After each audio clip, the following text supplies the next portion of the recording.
it's Lisa from Bees and Seeds. Welcome back to the channel. Today we're going to be planting a perennial vegetable.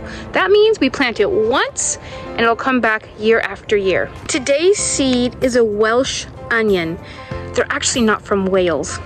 They're from China. They're also called a bunching onion or a Japanese bunching onion.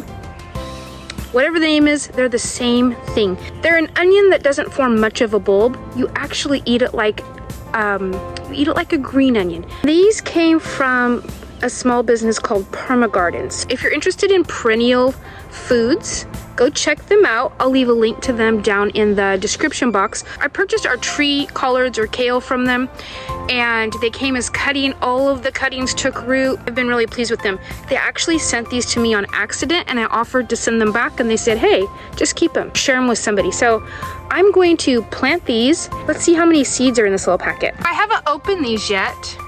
I have no idea the seed count. So I'm not sure if we're gonna plant all of them or just a couple. Okay, quite a few seeds in there. Let's see what they look like.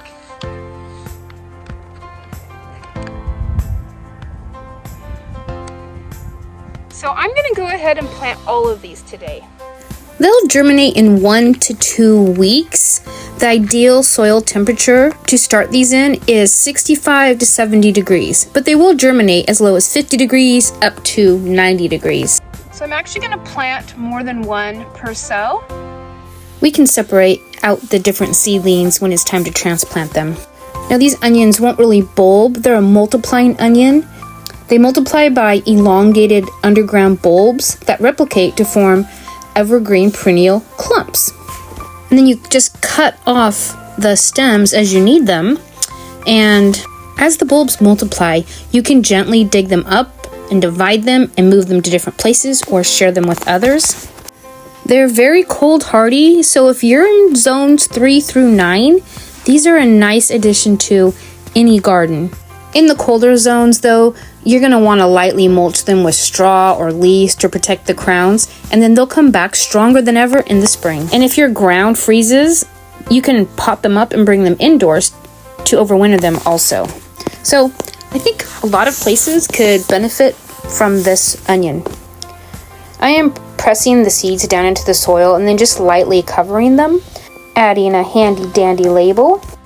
I'm going to transplant them in this old tray because they're going to actually live in my bedroom on my planting racks until they germinate. Quick spray with the water bottle to keep them nice and moist before adding the lid to the tray. I like to start all my seeds in these trays so that I can water from the bottom and the dome to retain the moisture. I'm going to take that tray and put it on the grow racks in my bedroom so it's more temperature controlled.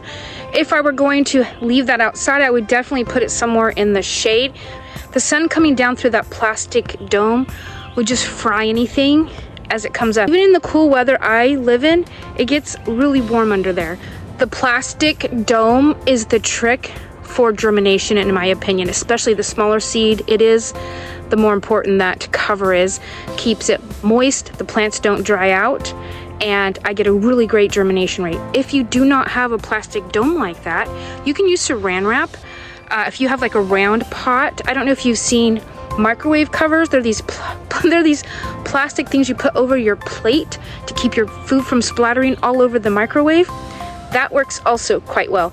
Even if your pot is bigger, just put the domes on top of the areas where you put the seeds, just to keep the moisture in. I don't know when you're seeing this onion planting seed video, but it's mid-July right now.